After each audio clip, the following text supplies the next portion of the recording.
বাংলাদেশের মহাকাশ অভিযানে এক ঐতিহাসিক মাইলফলক।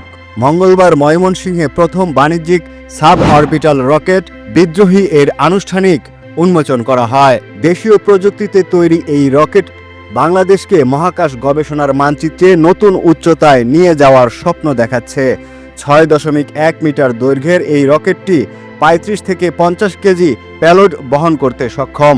২০২৬ সালে উৎক্ষেপণের লক্ষ্য রয়েছে এটির।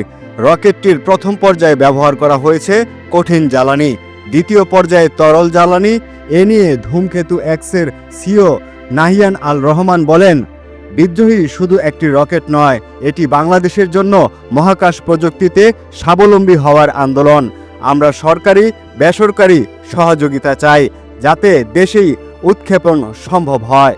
বিদ্রোহীর মিশনে রয়েছে 10টি বৈজ্ঞানিক যন্ত্র, 5টি ছাত্র কিউবসেট, এমনকি জাতীয় প্রতীক বহনের পরিকল্পনা।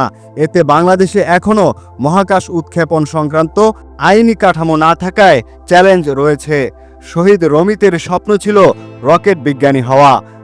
আজ বিদ্রোহী দেখে তার মতো শতাধিক শিক্ষার্থী অনুপ্রাণিত হলো। ধূমকেতু এক্সের জাতীয় ভ্রমণে যোগ দেবে ঢাকা, চট্টগ্রাম সহ 7 বিভাগ। মহাকাশে ব্র্যান্ডিংয়ের সুযোগ নিতে আগ্রহী প্রতিষ্ঠানকে আকর্ষণ করছে ধূমকেতু এক্স। উৎক্ষেপণের স্থান হিসেবে জাপান, মালয়েশিয়া বা ইউএই-কেও বিবেচনা করা হচ্ছে।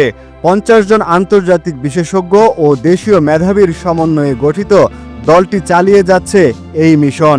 বিদ্রোহী কি বাংলাদেশকে মহাকাশ যুগের ড্রওয়েতে নিয়ে যাবে? সময়ই উত্তর দেবে।